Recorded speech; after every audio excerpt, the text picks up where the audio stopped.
ఇదొక సంచలనం. ఇది జగన్ ప్రభుత్వ క్విడ్ ప్రోకో అంట.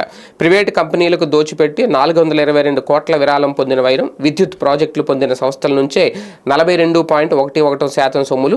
ఒక్క బాండ్ కొనుగోలు చేయని సన్నిహిత కంపెనీలు. రాష్ట్రంలో ఏర్పాటయ్యే హరిత ఇంధన ప్రాజెక్టులు రాష్ట్ర ఆర్థిక ముఖ చిత్రాన్ని మార్చబోతున్నాయి. క్లీన్ ఎనర్జీలో దేశానికి రాష్ట్రం ఆదర్శంగా నిలుస్తోంది.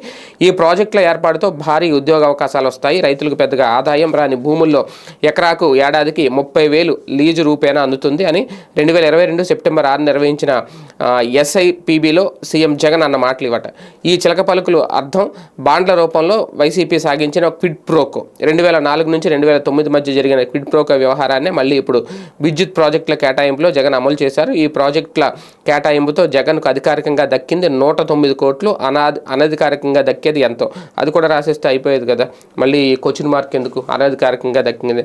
ఇవి ఎలక్ట్రో బాండ్లు అనేవి మొత్తం అన్ని పార్టీలకి అందినాయి. బీజేపీకి ఉన్నాయి, అంటే ఫండ్ ఎలక్ట్రో బాండ్ల రూపంలో పార్టీలకు ఇచ్చే ఫండ్. ఇది మరి తెలుగుదేశం పార్టీకి వచ్చినప్పుడు, అప్పుడు అధికారంలో ఉన్నప్పుడు ఎంత తీసుకున్నారు ఏంటి ఆ లెక్కలు కూడా రాస్తే అయిపోద్ది. కానీ ఇంకా టార్గెట్ చేయడానికి జగన్మోహన్ రెడ్డి గారిని చేయాలి కాబట్టి తప్పదు. కాబట్టి